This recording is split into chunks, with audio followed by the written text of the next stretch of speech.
ஏங்க நானும் எவ்வளவு நாளா பாத்துட்டு இருக்கேன். இந்த நம்பர்ல இருந்து கால் வருது. அட்டென்ட் பண்ணி பேசினா பேசவே மாட்டாங்க. ஏய் இது என் மேனேஜர் அனுமா. மேனேஜர் தானே, ஏன் என்கிட்ட பேச மாட்டாங்களா? ஏய் அதான் மேனேஜர்னு சொல்றேன்ல, சும்மா சும்மா ஏதோ ஒன்று சொல்லிட்டே இருக்காத. சரி இப்ப கால் பண்ணுங்க. சத்யா தேவையில்லாம வம்பு பண்ணாத, கம்முன்னு இருந்துரு. இப்ப கால் பண்ணுங்கன்னு சொன்னேன். பண்ணி தொலைறண்டி. ஹலோ. ஏய் எப்ப ஃபோன் பண்ணாலும் உன் பொண்டாட்டி தான் எடுக்கிற, மாட்டிக்கு சரி போறேன். கூப்பிடுற வெய். இதான் உங்க மேனேஜரா? நான் எந்த வகையில உங்களுக்கு குறை வச்சேன்? 5 வருஷமா உங்களை நல்லா தானே பாத்துட்டு இருக்கேன்.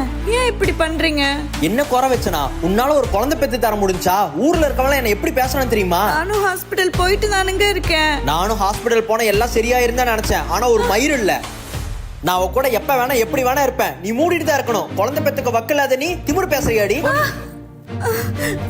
உனக்குதான் ஆஸ்பத்திரியில எந்த பிரச்சனை இல்லைன்னு சொல்லிட்டாங்களாமா. உன் புருஷன் ஒரு நாளைக்கு செக்கப்புக்கு தான் கூட்டிட்டு போ. அம்மா எனக்கு ஏதாவது பிரச்சனைனா கூட நான் தாங்கிப்பேன். ஆனா அவருக்கு ஏதாவது பிரச்சனைன்னு சொல்லிட்டாங்கன்னா ஊர்ல இருக்கிறவங்க எல்லாம் அவரை தப்பா பேசுவாங்கம்மா. அது என்னால கொஞ்சம் கூட தாங்கிக்க முடியாது. ஐயோ கடவுளே.